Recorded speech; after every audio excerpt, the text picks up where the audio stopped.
নমস্কার, দেখছেন grey zone. Miheeka রয়েছি আপনাদের সঙ্গে। আজকে বেশ এতক্ষণে অ্যাটমসফিয়ারটা দেখে একটু হয়তো ধারণা হয়েছে, তবে তার আগে আর একবার একটু ছোট্ট করে ইন্ট্রোডাকশন করে দিই। এর আগে কিন্তু একদিন আমরা বসেছিলাম টিম ভিভির সাথে, সেদিনও আমাদের সাথে ছিল কর্ণদা আর সম্রাটদা। আজকে আবার তারা দুজন রয়েছে আমাদের সঙ্গে, আর তার সাথে রয়েছে এক ঝাঁক ছেলে মেয়ে। গল্পটা আজকের কি? আজকের গল্পটা হচ্ছে, আগের দিন বেশ কথাবার্তার মধ্যে বারবার এটা উঠে এসেছে যে কর্ণদা সম্রাটদা এরা নতুন ছেলে মেয়েদের নিয়ে কাজ করতে চাইছে, নতুন ছেলে মেয়েদের দিয়ে কাজ করাতে চাইছে। ঠিক সেই রকমই একটা প্রজেক্টের এখন প্রিপারেশন চলছে। রিহার্সাল শুরু হয়েছে অনেক দিন ধরে, অনেক মাস ধরে।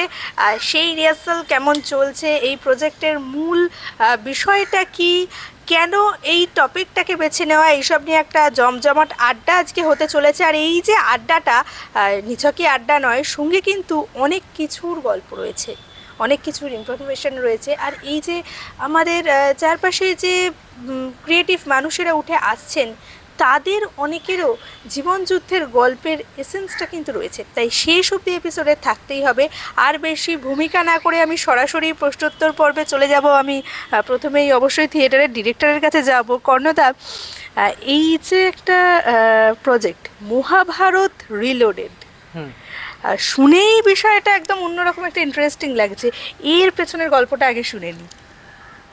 এটা বলার আগে আমি একটা বিষয় বলতে চাই, সেটা অডিয়েন্সকে এবং প্রত্যেককে, যে এখানের অনেকেই রয়েছে যারা আমার সঙ্গে বিভিন্ন ওয়ার্কশপ করেছে, এবং আমি যেটা আগের ফ্রেজে বলেছিলাম যে আমরা একটা বড় সিনেমা করতে চলেছি, তো সেটা আমরা সত্যি মানে ভিভি প্রত্যেকের কাছে খুবই সরি বলতে চাই যে সিনেমাটা এখনও হয়নি। তবে আমরা শুরু করছি একটা থিয়েটার দিয়ে।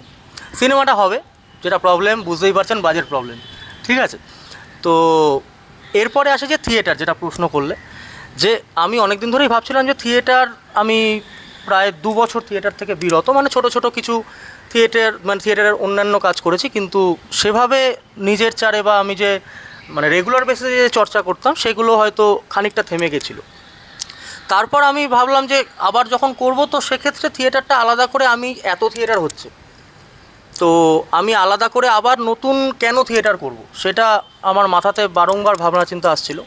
তো সেখান থেকেই আমি একটা ভাবনা চিন্তা আমার বারংবার হ্যামার করতো যে এই যে আমরা মানে আমি নিজেও যত থিয়েটার করেছি বা গত 10 বছরে যত থিয়েটার দেখেছি, সেখানে বারংবারই আমি দেখেছি যে আমাদের যে নাটকই হচ্ছে না কেন, সেটা কোনো না কোনো পলিটিক্যাল এজেন্ডাকে কেন্দ্র করে বা কোনো পলিটিক্যাল দলকে অ্যাকিউজ করে বা প্রশ্ন তুলে, সেটা প্রত্যেক ক্ষেত্রেই দেখেছি। গুটি কয়েক কিছু ওই কমেডি নাটক বা যেগুলো আছে সেগুলো হয়তো আলাদা হচ্ছে বা সেগুলো তাদের মতো করে একটা জার্নি করে, কিন্তু যেগুলো একটা গভীর থিয়েটার বা থিয়েটার বলতে আমরা যে দলগুলোকে বুঝি কলকাতা শহরে, তারা প্রত্যেকেই কোনো না কোনো একটা রাজনৈতিক দলকে প্রশ্ন তুলে একটা থিয়েটার করছে।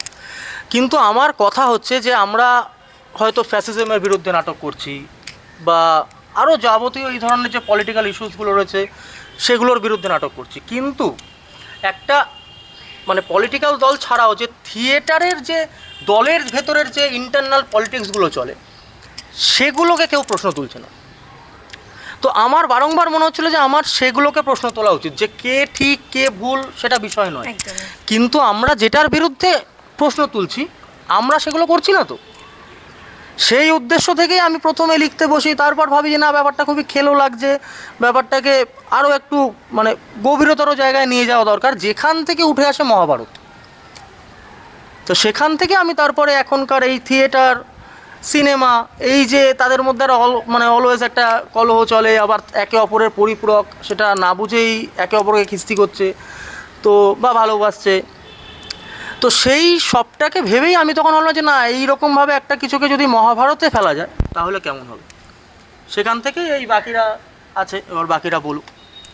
বেশ, না তার আগে আর একটা ছোট্ট করে প্রশ্ন করে নেব। সেটা হচ্ছে, মহাভারত শব্দটা শুনলেই প্রথমেই যেটা মনে পড়ে যে প্রচুর ক্যারেক্টার, তাদের প্রত্যেকের আলাদা আলাদা ক্যারেক্টারিস্টিক্স, এবং সেই ক্যারেক্টারিস্টিক্সের দরুনই কিন্তু গল্পটা গিয়ে দাঁড়িয়েছে শেষমেশ। একদম। তো এখানে তারা কিভাবে থাকছেন?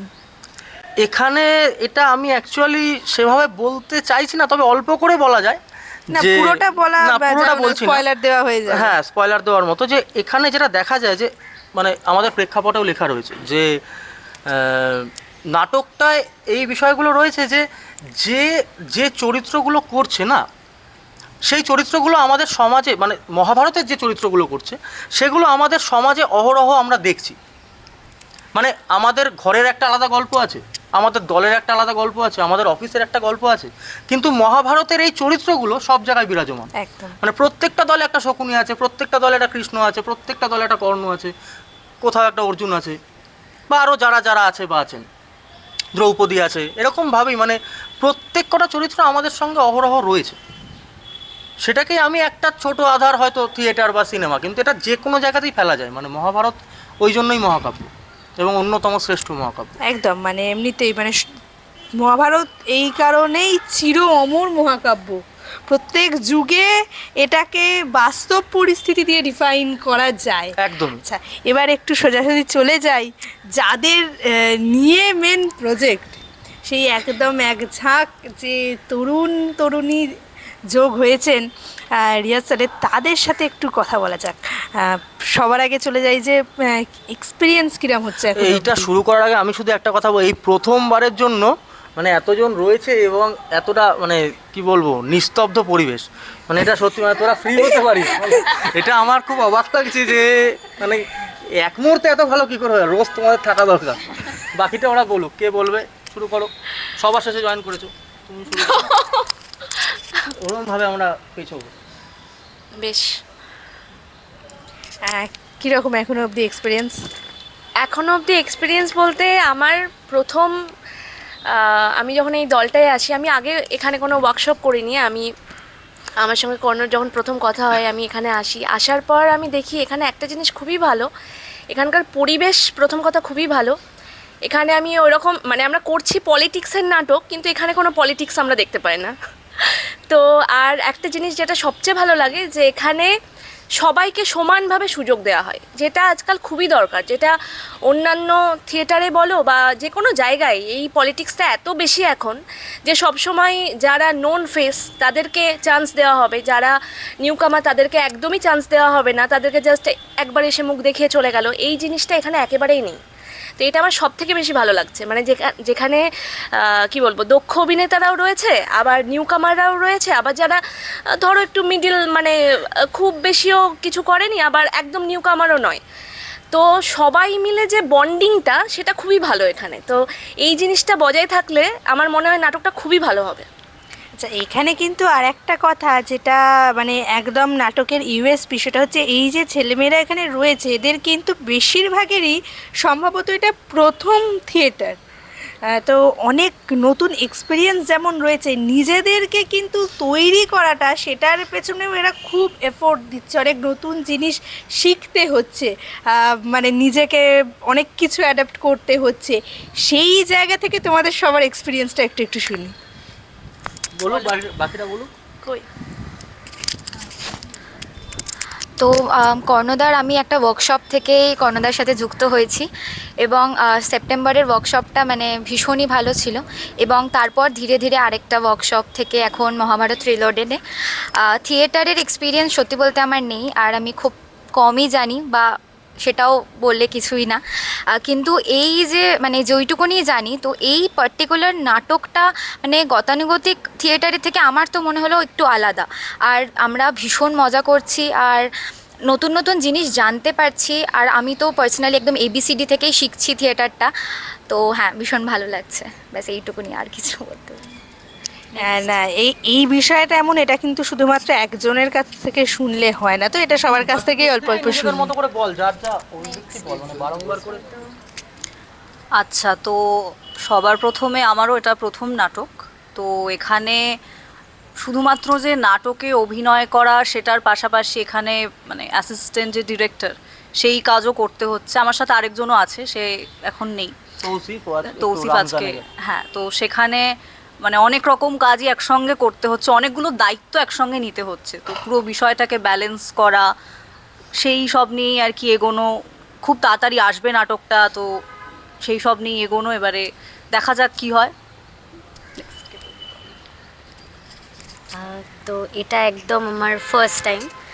আমি অ্যাকচুয়ালি ডান্সার, তো আমি আমার মানে আমি বন্ধুদের থেকে শুনলাম জানলাম যে কর্ণদা একটা মহাভারত রিলোডেড বলে একটা থিয়েটার করছে। তো আমার খুব ইচ্ছা ছিল যে থিয়েটারের সাথে জয়েন হব বা থিয়েটার বিষয়টাকে জানবো বা এক্সপ্লোর করব। তো মানে কোনো দিনই করিনি, একদম শুরু ফার্স্ট টাইম এসে আমার খুব ভয়, মানে ভীষণ ভয় পাচ্ছিলাম। বাট দাদাকে এসে বললাম দাদা কিচ্ছু জানি না। দাদা বললে একদম ভয় পাবি না, যেটা তোর করতে ইচ্ছা করছে বা যেটা তোর মনে হচ্ছে সেটা তুই কর, যদি কিছু না কিছু প্রবলেম হয় আমাকে জিজ্ঞাসা করবি, আমি সব বলে দেবো। মানে কোনো রকম কোনো প্রবলেম হলে এখানে সবাই খুব হেল্পফুল। মানে এসে যে মনে হবে যে একটা অন্য জায়গায় চলে এসেছি, অন্য জগৎ বা অন্য কিছু, সেরকম কোনো দিনই মনে হয়নি। সবাই খুব ফ্রেন্ডলি, দাদা খুব হেল্প করে। আর সবার ফার্স্ট হচ্ছে আমি এখানে এসে যে বসে আছি বা সামথিং, আমি সব কন্টিনিউ কোনো না কোনো পার্টের মধ্যে রয়েছি, কনস্ট্যান্ট করেই চলেছি কিছু না কিছু করেই চলেছি, সবাই কিছু না কিছু করছেই, ব্যাস এইটুকু নেই আর সেরকম কিছু। এই আমি একটা বিষয় বলতে চাই যে এই কোনো কিছুই মানে খুব ভালো নয়, তো এত ভালো কিন্তু আমরা নই। সব রাজনীতি সব জায়গাতেই আছে, এটা বুঝতে হবে। এবং ওর কথা তো মানে এটা just a part of jokes part. তো যেটা বলছিলি তুই যে এখানে এই যে আমাদের, মানে আমি পয়েন্ট লিখে এনেছি কারণ আমি ভুলে যাই।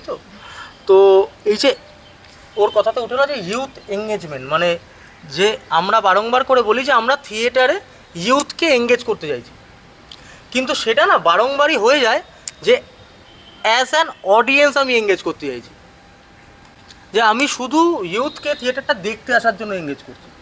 কিন্তু আমার বক্তব্য যে ইউথকে থিয়েটার করার জন্য এঙ্গেজ করতে হবে। যে এই যে আমাদের একটা ধারণা তৈরি হয়ে রয়েছে যে মানে থিয়েটার খুব একটা কঠিন বিষয়, নিঃসন্দেহে কঠিন বিষয়, কিন্তু যে কোনো আর্টই কঠিন। যে ছবি আঁকে তার কঠিনটা সে বোঝে। তো আমার এটাই বক্তব্য যে থিয়েটার করতে আসো, শুধু দেখতে এলে হবে না। মানে থিয়েটার তুমি না করলে বুঝতেই পারবে না থিয়েটারে কী হয়, ঠিক আছে? সেটা সে নতুন করুক, যখনই সে থিয়েটারের কথা শুনে সে ভয় পায়, বা সেইগুলোকে কাটিয়ে ফেলা দরকার। মানে ইউথকে এঙ্গেজ করো, সেটা দুতরফা, অ্যাজ পারফর্মার, অ্যাজ অডিয়েন্স।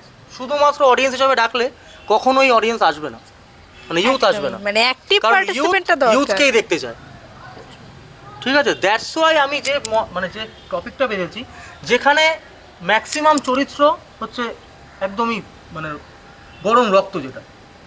এবং আবার এটাও ঠিক যে আমি এরপরে যেটা হলো যে আমি যে বয়স্ক যে চরিত্রগুলো সেগুলো পাচ্ছি না, ঠিক আছে? এরা এগিয়ে গেছে আমার ওপর, এইরকম কয়েকজন যুক্ত হয়েছে, তারা পরে আসবেন, তো নামগুলো আমি পরে বলছি। তো এটাই বিষয় যে আগে ইউথকে পারফরমেন্সে এঙ্গেজ করো, যেটা ওর কথা থেকেই মনে হলো। বল নেক্সট। আচ্ছা, এবার না আমি একটু সম্রাটদার কাছে যাব। আগের যে ভিডিওতে আমরা টিম ভিভির সাথে বসেছিলাম, সেখানে প্রচণ্ড অ্যাক্টিভ ভাবে বেশ একটা প্রশ্নোত্তর পর্ব চলেছিল সম্রাটদার সাথে। আর এখনও অবধি ভিভির যত প্রজেক্ট দেখেছি সেখানের একদম জলজলে মুখ। তো আজকে এসে পেছনে চুপ করে বসে থাকবে, সেটা তো একদমই আমরা হতে দেব না। একটু কথা বলাতেই হবে। প্রথমত আগের ভিডিও থেকে এই ভিডিওয় লুক একদম আলাদা, আর তার উপরে আগের ক্যারেক্টারের সাথে এই ক্যারেক্টারের ডিফারেন্স কতটা, আর কীভাবে প্রিপারেশন চলছে? দেখো, সত্যি কথা বলতে আমি এত কিছু না বুঝি না। অভিনয় শুরু করাই কর্ণদার হাত ধরে। কর্ণদাকে একটা গল্প বলেছিলাম, তারপর কর্ণদা অভিনয় করিয়ে দিয়েছিল ওটায়, মানে আমি নিজেও চেয়েছিলাম। তো তারপর দেখলাম জিনিসটায় মজা আছে। আমি যেটা মজা পাই আমি সেটা মজা করে করতে পছন্দ করি। কতটা ভালো করি কতটা খারাপ করি সেটা পরের বিষয়, আমি মজা পেয়ে কাজ করা পছন্দ করি। তো আমি এটায় মজা পাচ্ছি। আর কর্ণদা তো একদম শুরু থেকেই সবটা হাতে ধরে শিখিয়ে নিচ্ছে, যতটা যা বলার বলছে শুনছি। তো বেসিক্যালি আমি থিয়েটারের খুব একটা কিছু জানি না বললেই চলে, কারণ আমি জীবনে একটাও থিয়েটার দেখিনি এর আগে। তো আমি থিয়েটার না দেখে থিয়েটার করতে চলে এসেছি। যেটা হবে কর্ণদা বুঝে নেবে, আমি এটুকু জানি। আর আরেকটাই ছোট্ট কথা বলবো যে থিয়েটার আমায় ডিসিপ্লিন শেখাচ্ছে, যেটা আমি একদমই ছিলাম না।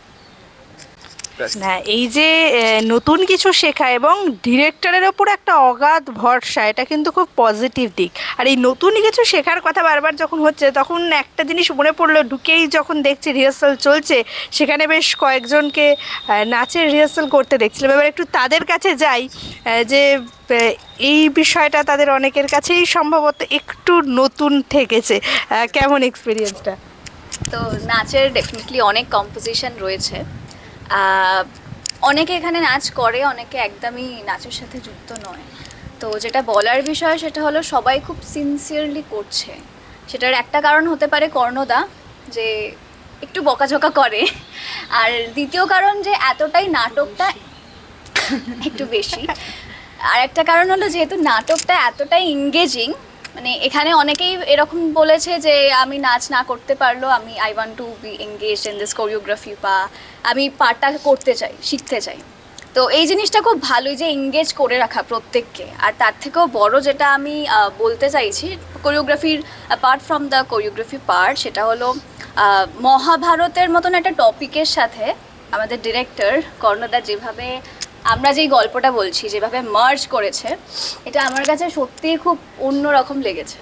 তো যার জন্য আরও বেশি করে আমার মনে হয় প্রত্যেকের করতে আসা এই নাটকটা, বা টাইম দেওয়া, এফর্ট দেওয়া, সপ্তাহে 3 দিন হোক বা 2 দিন হোক এই এফর্টটা দেওয়া, তো আমার মনে হয় এটা খুব একটা বড় জিনিস। অ্যান্ড কর্ণদা এই সাহসটা দেখিয়েছে যে বিভিন্ন রকমের লোক, মানে যা অনেকে আছে এখানে ডিরেক্টর, ডিওপি, অনেকে অফিস করে, অনেকে অভিনয় করে কিন্তু ক্যামেরাতে, আবার অনেকে থিয়েটার করে, তো সবাই, অনেকে নাচ করে, গান করে, আবার অনেকে স্টুডেন্ট। তো সবাইকে মিলিয়ে একসাথে এই প্রোডাকশনটা করা, আমরা চাইছি খুব সাকসেসফুল হবে, বাট হলে এটা আমাদের কাছে অনেক বড় একটা বিষয় হবে।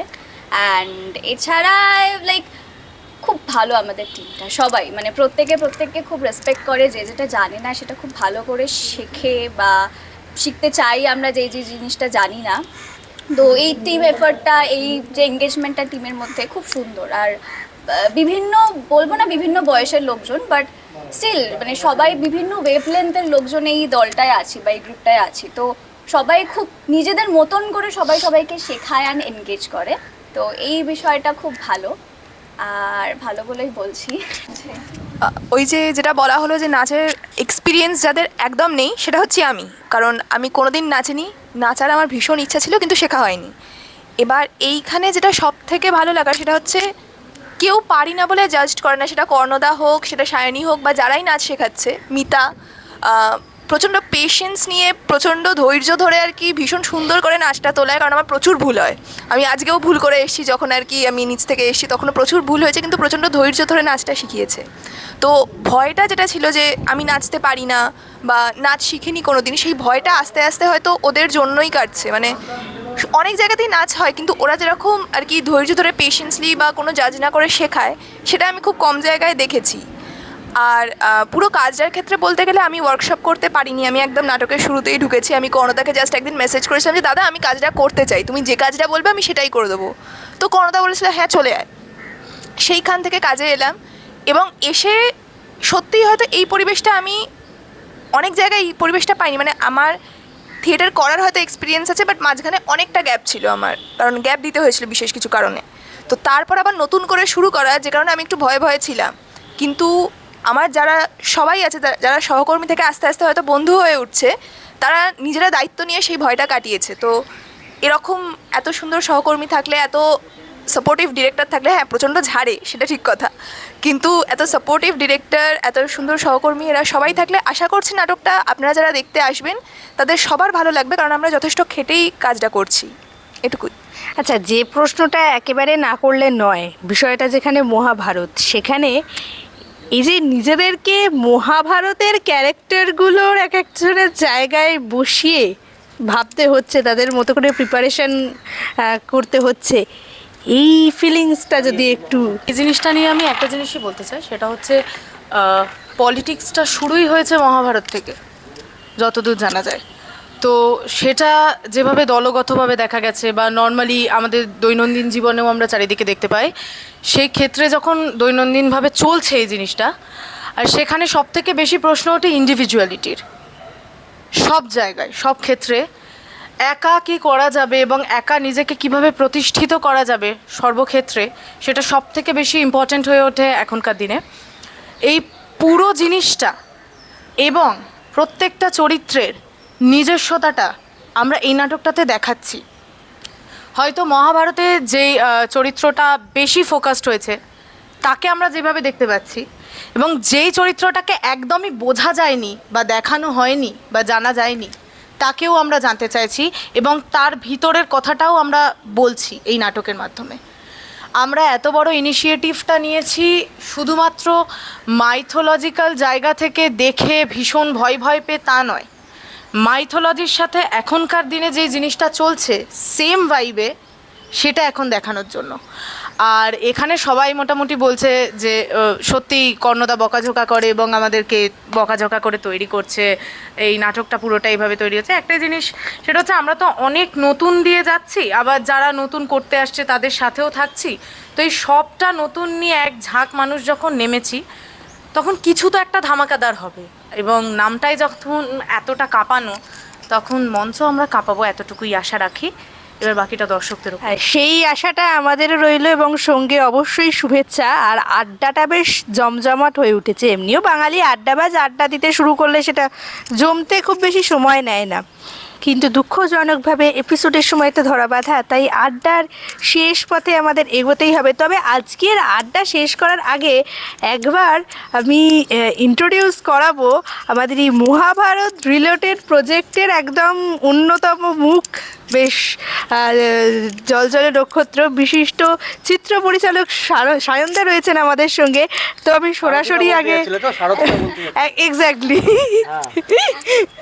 মানে চরিত্র আর আসল নাম গুলিয়ে যায় আর কি করা যাবে। কৃষ্ণ।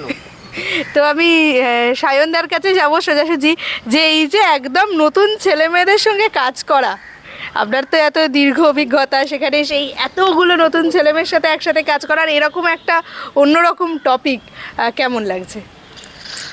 হ্যাঁ, আসলে আমি এখনো পর্যন্ত স্ক্রিনে ডিরেকশনের ক্ষেত্রে যা যা কাজ করেছি সেখানে বিক্রি করার জন্য একজন দুজন পরিচিত মুখ নিতে হয়, না হলে আমাদের ছবি টবি বিক্রি হয় না, যদিও আমি প্রথায় বিশ্বাস করি না। কিন্তু তাদের আশপাশে যতজন থাকে সব নাটকের ছেলেমেয়েরা থাকে, এবং চেষ্টা করি নতুন ছেলেমেয়েদেরকে যারা কখনো স্ক্রিনে কাজ করেনি তাদেরকে নিয়ে কাজ করতে।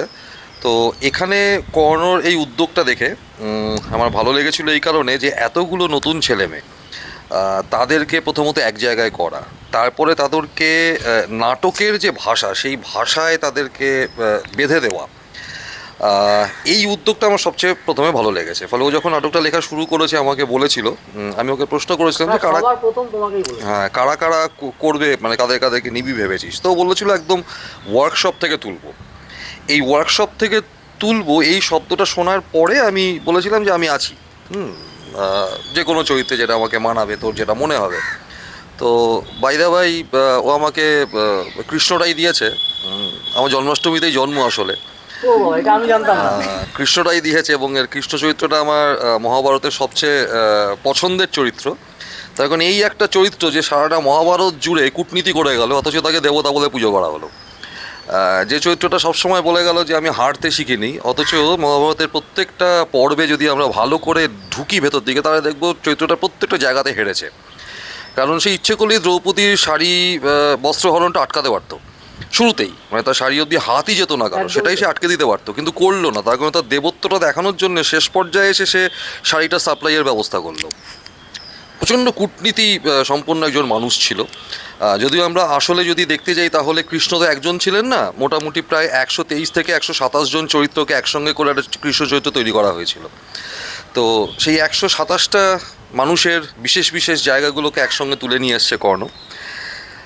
আমার কেমন লাগছে সেটার থেকেও বিষয় হচ্ছে এই যে মুখগুলোকে আপনারা দেখতে পাচ্ছেন একদম শান্ত শিষ্ট হয়ে বসে আছে, দেখে মনে হচ্ছে যে মানে ভাজা মাছ উল্টে খেতে হয় সেটা জানে না, চিকেনের যে লেগ পিস সেটা যে হাতে ধরে কামড়াতে হয় জানে না। এরা যখন রিহার্সালে আসছে, মানে যখন অন ফ্লোর, সেই সময় এদের যা বডি ল্যাঙ্গুয়েজ, এদের যা এক্সপ্রেশন, এদের যা অ্যাক্টিভিটি, এখনকার সঙ্গে সেটা মেলানো যাবে না। মানে এটা নয় যে এরা প্রচণ্ড দুরন্ত, হ্যাঁ দুরন্ত না হলে নাটক করা যায় না, কিন্তু আমার বক্তব্যটা হচ্ছে যাকে এখন দেখছেন হয়তো খুব শান্ত মুখে বসে আছে, কিচ্ছু জানে না, অল্প অল্প, সবথেকে ভালো অভিনয়টা এখন করছে। হ্যাঁ মানে খুব অল্প অল্প দুলছে, কিচ্ছু জানে না, হ্যাঁ। সে যখন মঞ্চে আসছে, মঞ্চে নামছে, তখন দেখা যাচ্ছে যে সে যে চরিত্রটা করছে সেই চরিত্রটা তার থেকে ভালো আর কেউ করতে পারে না। এবং প্রত্যেকটা চরিত্র এখানে, কারণ এখানে তো প্রত্যেকে দুটো করে চরিত্র, একটা মহাভারতের চরিত্র, একটা মহাভারতের বাইরের চরিত্র। হ্যাঁ, তো এবং এই সেই চরিত্রের দুটো চরিত্র- বয়স রয়েছে। হ্যাঁ, এবং দুটো চরিত্রকে তারা এমনভাবে অ্যাডাপ্ট করছে, সময় লাগছে কিন্তু এমনভাবে অ্যাডাপ্ট করছে যেটা যেটুকু অংশ অ্যাডাপ্ট করে ফেলেছে সেটুকু অংশ কিন্তু মানে দেখবার মতন। এবং আমি জানি এই নাটকটাতে দুটো জিনিস হবে, মানে যে কোনো একটা হবে আর কি, দুটোর মধ্যে একটা হবে। হয় লোকজন দেখে বলবে যে হ্যাঁ এটা নাটক হয়েছে নাকি, অথবা লোকজন এটা বলবে এই সাবাস দেখে আয় বাইরে একটা নাটক বানিয়েছে। দুটোই পজিটিভ এই জন্যে, যারা বলবে এটা নাটক হয়েছে নাকি, আসলে তারা নিজেদেরকে দেখতে পেয়েছে নাটকের মধ্যে, ঠিক আছে, সেটা সহ্য করতে পারেনি। মানে এরকম প্রচুর পরিচালক আছেন, মানে এই নাটকের যারা যে পরিচালকের যে চরিত্র, হ্যাঁ তিনি যেগুলো করেন, এরকম প্রচুর পরিচালককে আমি দেখেছি, নাটকের পরিচালককে, তারা এগুলো করেন, মানে দুর্দণ্ড প্রতাপ পরিচালক এক একজন, এমন একটা হাব ভাব করেন যেন ব্রেক্ট ওনার সঙ্গে কথা বলে সমস্ত নাটক লিখেছিলেন। হ্যাঁ, উৎপল দত্ত রোজ ক্লাস করতে আসতেন ওনার কাছে। মানে আমি একজন নাটকের পরিচালককে চিনি যিনি নাটকের রিহার্সাল শুরু করেন খিস্তি দিয়ে, তার কারণ তিনি মনে করেন খিস্তি ছাড়া নাটকের রিহার্সাল হয় না। তো আমি প্রশ্ন করেছিলাম যে আপনার ইন্সপিরেশনকে, অনুপ্রেরণাকে, তো তিনি অনুপ্রেরণা বলতে গিয়ে যে নামটা বলতে গিয়েছিলেন সেটা থেমে গেলেন, কারণ তিনি তো অনুপ্রেরণা নন। তিনি বললেন আমার অনুপ্রেরণা হচ্ছে উৎপল দত্ত। হ্যাঁ না, কী আশ্চর্য, উৎপল দত্ত আপনার অনুপ্রেরণা, তো আপনি গালাগালি দিচ্ছেন কেন? তারপরে বুঝলাম যে উৎপল দত্তের গালাগালিটা তার অনুপ্রেরণা, বাকি আর কোনো কিছুই না। একটা নাটককে অন্যভাবে ভাবা বা একটা দলকে কী করে তৈরি করা, উনি কী নিয়েছেন উৎপল দত্তর থেকে? গালাগালিটুকু নিয়েছেন। কী নিয়েছেন? জুতো ছোড়াটা নিয়েছেন। কী নিয়েছেন? কত রকমভাবে হিউমিলিয়েট করা যায় দলের ছেলে মেয়েদেরকে, এইগুলো নিয়েছেন। তো এইরকম প্রত্যেকটা চরিত্র, যেমন নাটকে আমি একটা দলে একসময় সল্টলেকে আমাকে ডেকেছিল অভিনয় করার জন্যে, আমি সর্বসাকুল্যে 7টা রিহার্সাল করতে পেরেছিলাম, তার কারণ দেখেছিলাম পরিচালকের ভাই তিনি যে চরিত্রটা করছেন আমার সঙ্গে তার সবসময় 1-to-1 অন স্টেজ পরিচালক নিজে আমার বিরুদ্ধে রাজনীতি করছেন। আমি যেটা করছি আমারটা সবটা ভুল হচ্ছে, ওনার ভাই যেটা করছে সবটা ঠিক হচ্ছে। হ্যাঁ, এই জায়গাটা ক্রমশ উনি তৈরি করতে শুরু করলেন, মানে আমাকে যাতে ভেঙে দেওয়া যায়। তো এইরকম অসংখ্য চরিত্র আমরা প্রতিদিন দেখি। আর আমাদের পুরনো একটা বাংলা প্রবাদ আছে, যা নেই ভারতে তা নেই ভারতে। মানে মহাভারতে যা কিছু নেই তা ভারতবর্ষে কোথাও নেই, কোথাও ঘটেও না। ফলে এখানে যে চরিত্রগুলোকে আপনারা দেখতে পাচ্ছেন, এই চরিত্রগুলোকে আপনারা রাস্তাঘাটে, দোকানে, এখানে ওখানে, কালীঘাটে দেখতে পাবেন, সবসময় দেখতে পাবেন। চোখের সামনে তারা ঘুরে বেড়াচ্ছে, চোখের সামনে তারা রাজনীতি করছে, চোখের সামনে তারা ব্লাফ দিচ্ছে, প্রতিশ্রুতি দিচ্ছে, অনুপ্রেরণা দিচ্ছে, সব দেখতে পাবেন চোখের সামনে। ফলত আপনারা যখন দর্শক আসনে বসে নাটকটা দেখবেন, তখন আপনাদের একবারও মনে হবে না যে আপনারা দর্শক আসনে বসে নাটক দেখছেন। তখন আপনাদের মনে হবে আপনি রাস্তা দিয়ে হেঁটে যাচ্ছেন, এই তো পাশ থেকে একজন বলে উঠলো একটা কথা, কী বললো সেটা বলা যাবে না, কারণ এখানে সংলাপগুলো খুব প্রয়োজনীয়। কর্ণ যেটা লিখেছে সংলাপগুলো ভীষণ প্রয়োজনীয় সংলাপ লিখেছে, প্রচুর লোকের ব্যথা হবে। তো আমরা একটা ঠিক করেছি, আমি আর কর্ণ মিলে সেদিনকে আলোচনা করছিলাম যে ব্যাপারটা যদি এরকম করা যায়, আমাদের প্রথম শো, দ্বিতীয় শো, তৃতীয় শো, পরপর শো, যেখানে আমি তার পাশে বাইরে একটা অ্যাম্বুলেন্স রাখবো, একটা মেডিক টিম রাখবো। তো এখন এত লোকের বুকে ব্যথা হবে, পেটে ব্যথা হবে, মাথায় ব্যথা হবে, সামলানোর জন্য একটা মানে টিম দরকার, মেডিকেল টিম দরকার। আর আমি বলতে দিলে তো আমি থামি, কয়েকজনকে আমি দেখতে পাচ্ছি যাদেরকে আমি আগে থেকে চিনি, তার মধ্যে সম্রাট একজন। আমি জীবনে ভাবতে পারিনি ও নাটক করবে। ও যত নাটক সব আমি দেখেছি, ওদের যে অফিস ঘর আছে সেখানে সকালবেলা ঘুম থেকে তোলার সময় ওর সব নাটক দেখা যায়। হ্যাঁ, ও রাত্রিবেলা ঘুমোয় না, সকালবেলা ঘুমোয়। হ্যাঁ, মানে ওর কানের পাশে যদি এখন কথাঞ্জলিও পড়া হয় তাও ওর ঘুম ভাঙবে না। সেই ছেলে নিয়মিত এখানে আসছে রিহার্সাল করতে, এবং বিফোর টাইম এসে পৌঁছচ্ছে। ঠিক আছে, আমি অঙ্কিতাকে চিনি আগে থেকে, ও প্রচুর অভিনয় করে, অনেক দূরে থাকে, অত দূর থেকে এখানে এসে পৌঁছচ্ছে কীভাবে, সেটা আমার প্রশ্ন ছিল, আমি আগের দিন প্রশ্ন করেছি। হ্যাঁ, তো এই যে বিষয়টা, তো বিভিন্ন জায়গাকার মানুষজনকে যে কর্ণ এক করে ফেলেছে, এইটা কিন্তু সত্যি সত্যি মহাভারত রিলোডেডেরই একটা অংশ। আমি আশা করি যে নাটকটা আপনারা দেখতে আসবেন, দেখা যাক তারপরে। হ্যাঁ, সায়নদা তো গুছিয়ে পুরো বিষয়টা বলে দিলেন এবং এমন এমন দিক তুলে ধরলেন যে তারপরে ওটাতে একটা বিষয় হলো যে ওই যে বললাম যে আমি ভুলে যাই, ওই জন্য পয়েন্ট করে এনেছিলাম। তো লাস্টের যে 3-4টে পয়েন্ট, সেই পয়েন্টগুলো আমাকে আর বলতেই হলো না। সায়নদা, আমার কিন্তু সায়নদার সঙ্গে আগে কখনো কথা হয়নি এই নিয়ে, কিন্তু সেই পয়েন্টগুলো সায়নদা অলরেডি বলে দিল, লাস্টের 3-4টে পয়েন্ট। ঠিক আছে, সেটা একটা বিষয়। আর যেটা বললো যে সায়নদা এটা বললো যে দর্শককে আসতে হবে, তো সেইটাতে আমার একটা বিষয় বলার আছে যে আমি ভেবে রেখেছি, এটা জানি না এটা মানে আদৌ সম্ভব হবে কি না, কারণ থিয়েটারের যে কস্টিং সেটা কোন জায়গায় গিয়ে দাঁড়াবে বা, কিন্তু এখন অবধি আমার একটা ইচ্ছে রয়েছে যে আমি এই নাটকে যে ইচ অ্যান্ড এভরি টিকিট 100 টাকা রাখবো শুরুতে, বা শুরুতে বলতে কি যদি সেটা সম্ভব হয়, তাতে যদি আমরা শো চালাতে পারি তাহলে তাই করব। কারণ আমার কাছে একটা জিনিস মনে হচ্ছে যে একটা রিক্সা চালক নিয়ে, মানে রিক্সা চালককে নিয়ে হয়তো একটা থিয়েটার হচ্ছে, কিন্তু সেটা রিক্সা চালকটাই দেখছে না, দেখছে হয়তো একজন এলিট পার্সন এসে। ঠিক আছে, তো সেখানে আমরা এখন একটা ইউথ জেনারেশনকে নিয়ে কাজ করছি। তো তাদের কাছে জানি যে একটা মানে দুজন মিলে যদি নাটক দেখতে আসে প্রেমিক প্রেমিকা, তাদের 1000 টাকা দিয়ে 500 টাকার টিকিট কাটা সম্ভব হবে না, বা 200-400 টাকা হলেও গাড়ি ভাড়া মিলে 500 টাকা খরচ, সেটা সম্ভব নয়। তো আমার কাছে ওই টাকাটার থেকে বেশি ইম্পর্টেন্ট যে একটা নাটককে কে কত কাছ থেকে দেখতে চায় বলে সে কতটা সময় নিয়ে বাড়ি থেকে আগে বেরোচ্ছে, যে আমি 100 টাকারই টিকিট কাটবো, কিন্তু যত আগে যাব আমি নাটকটাকে তত কাছ থেকে দেখতে পাবো। যে ওই সময়টা আমার কাছে ভ্যালুয়েবল, যে থিয়েটারটা তার কাছে কতটা ভ্যালুয়েবল জিনিস, যে সে ওই লাইনটা দিচ্ছে আগে এসে, রাদার দ্যান তার আমি টাকাটা বেশি নিচ্ছি। তো এটা আমার একটা ভাবনা রয়েছে, জানি না সেই টাকাতে আমরা থিয়েটারটা করতে পারবো কি না, কিন্তু যদি 100 টাকার টিকিটে যদি শো হাউসফুল হয়, তবে আমি আশা রাখি যে আমরা থিয়েটারটা ওই 100 টাকার টিকিটেও করতে পারবো, কারণ আমাদের কোনো স্টার কাস্ট নেই। না, সেই আশাটা আমাদেরও রইল এবং সঙ্গে অবশ্যই শুভাকাঙ্ক্ষা রইল। আর একটা অন্যরকম প্রজেক্ট, সেটা সাকসেস হোক। আর যেখানে এই যে ইউথ জেনারেশনকে ইনক্লুড করা, মানে তাদেরকেই অ্যাক্টিভলি তার মধ্যে নেওয়া, তাদের দিয়ে পারফর্ম করানো, এরকম একটা প্রজেক্টের সফলতা অবশ্যই কাম্য। আর এক্ষুনি আরেকটা যেটা বললেন, ডিরেক্টর নিজে এবং আমাদের সারথিদা মানে সায়নদা, যে এই যে প্রত্যেকে এত এফোর্ট দিচ্ছে, এত খাচ্ছে, এবং যাদের প্রতিনিধি এরা, যে সোসাইটির প্রতিনিধি এরা, তাদের জন্যই কিন্তু থিয়েটারটা কোথাও গিয়ে তাদের অ্যাফোর্ড করার মতো পজিশানেও যাতে থিয়েটার থাকে, সেই সবটা দেখেই সবটা সাজানো হচ্ছে। আশা করি এরপরে হলে আপনাদের সাথেও দেখা হবে। আর এরকম একটা ইন্টারেস্টিং বিষয়, আর মহাভারত রিলোডেড ডিরেক্টেড বাই কর্ণ, এটা কিন্তু আরও একটা ইন্টারেস্টিং বিষয়। এবং রিহার্সাল দিতে দিতে ডিরেক্টরের পায়ে প্লাস্টার, হাতে লাঠি। না, সেটা শুধু নয়, এই যে এখন আমরা আবার বসেছি, আবার ট্যাঙ্কির জল পড়ছে হলো একটা। ওই যে ওখানে রয়েছে অনেকগুলো বাঁশ, আমরা একটা প্যান্ডেল বেঁধেছিলাম, সেই প্যান্ডেলটা ঝড়ে উড়ে গেল। ঠিক আছে, প্রথমে ডিজাস্টার। ঠিক আছে, তো এগুলো চলছে মানে, কিন্তু থিয়েটার থামেনি, থিয়েটার কখনো থামবেও না। তবে আড্ডাটা জমে উঠলেও এবার একদম রোদ পড়ে গেছে, সন্ধে হবার মুখে। তো এখানে আজকে আড্ডাটা শেষ করতে হচ্ছে। তবে হ্যাঁ, আড্ডার রেস্টটা থেকে যাবে আশা করি, এবং সেই রেস্টটা পৌঁছবে হল অবধি।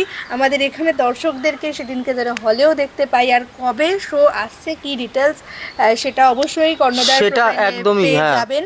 মানে ওটা একটাই অপেক্ষা, এই পয়েন্টে বলছি, সরি কাটলাম, সেটা হচ্ছে এই পা যবে ঠিক হবে, মানে পাটা ঠিক হলে আমি হলে চলে যাবো ডাইরেক্ট বুকিং করতে। কারণ এইটার জন্য আমি অ্যাকচুয়ালি ডেটটা এখনও ক্লিয়ার করতে পারছি না, না হলে ক্লিয়ার হয়ে যেত। এবং এই এত সব কিছুর পর সাকসেস ওই একটা জায়গাতেই, সেটা থিয়েটার ভালো হলো কি খারাপ হলো তাতে নয়, মানুষ দেখতে এলো কি না, সমালোচনা হলো কি না, এইটা হচ্ছে বিষয়। আর ওই যেটা বললাম শুরুতেও, যে সব কিছু ভালো হতে হবে এমন কথা নয়, কিন্তু ভালো লাগবে খারাপ লাগবে যাই হোক, কিন্তু মানুষ শুধু দেখতে আসাটা প্রয়োজন। কারণ থিয়েটার সত্যিই যেভাবে চলছে, থিয়েটারে অনেকে মনে করে থিয়েটারে দর্শক নেই, থিয়েটারে নিশ্চয়ই দর্শক আছে, না হলে থিয়েটার চলতে পারতো না। তো দর্শক আছে বলে থিয়েটার আছে, এইটা আপনাদেরকে বুঝতে হবে যে দর্শককে। আর থিয়েটারটা ওই এখন যা কিছু ওটিটি বা যাই কিছু হয়ে যাক না কেন, থিয়েটারটা কিন্তু থিয়েটার হলেই দেখার জন্য, এবং সিনেমাটা সিনেমা হলে, ভিডিওতে থিয়েটার দেখা যায় না। একদমই একদমই। আর এই যে এক্ষুনি যেটা বললেন থিয়েটারের ডিরেক্টর, যে দর্শকের জন্যই সব কিছু, সেরকম কিন্তু আপনারাই আমাদের সব, আপনাদের জন্য আমরা এক্সিস্ট করছি। তাই আপনাদের মতামত জানাতে একদম ভুলবেন না। আর পরের স্টেপটা সোজা থিয়েটারে। আজকের মতো এই পর্যন্তই, সবাই ভালো থাকুন, আজকে চলি, আর দেখতে থাকুন গ্রে জোন। নমস্কার।